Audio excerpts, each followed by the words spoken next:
You know, when I was in elementary school, one of the things that I loved doing during the day was finding out what my parents had packed me in my lunchbox. But the other part was actually figuring out what all the other kids at the table had in their lunchboxes. And as a kid growing up in the early 90s, this was always the hot item, which was the Lunchables. Anybody remember these things?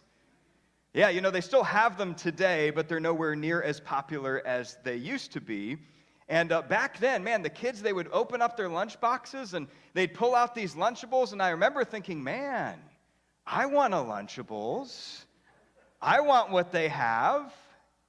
And for weeks and months, this went on where I would come to school and I would envy the fact that students in my class had these Lunchables.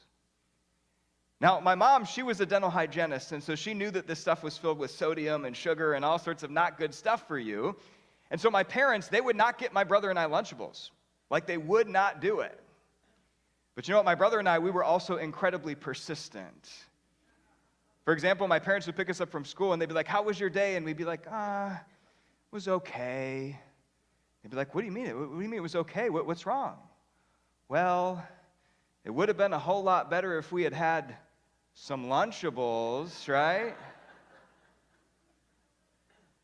Well, eventually, one day, my parents finally caved in, and they bought us the Lunchables. I'll never forget, it was the pizza kind, which was the most popular kind because it's, after all, pizza.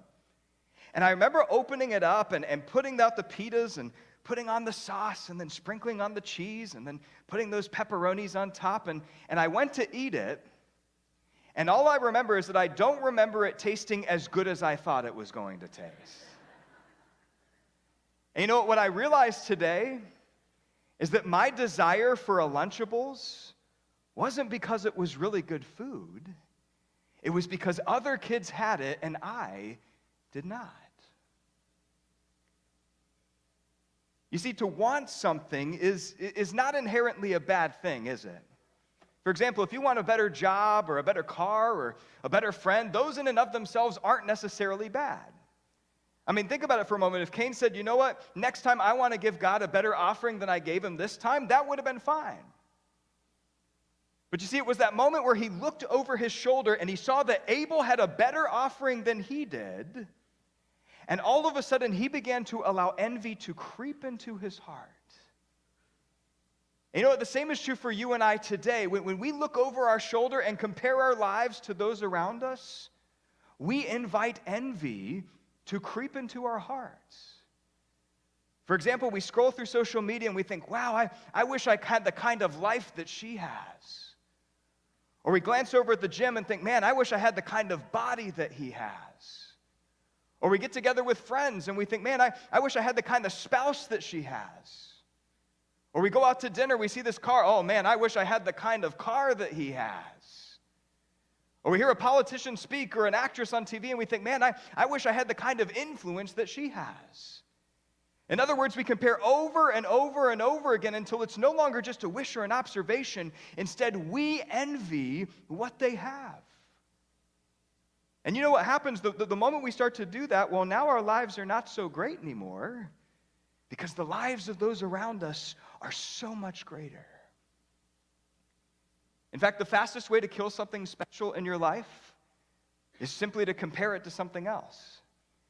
For example, back when I used to work on college campuses, one time I took a job at this university, and it was a live-in position, meaning you were required to live on an apartment on their campus. They put you in this apartment.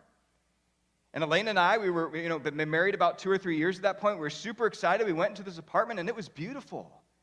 I mean, it had this open kitchen and this really nice bedroom and more closet space than we had ever seen in our lives. I mean, it was truly special to be living in this apartment. But check this out. The very next night, one of my coworkers invited us over to his apartment on campus for a game night. And Elaine and I, we walked into that apartment and we were completely blown away. Because he didn't have one bedroom, he had 2 bedrooms. And on top of that, he had a bigger kitchen and more space. And we just were looking at it, man, we wish that we could have what he has. You see, the day before, our apartment was the most special place in the world, but now after going to his apartment, well, our apartment was not so special after all.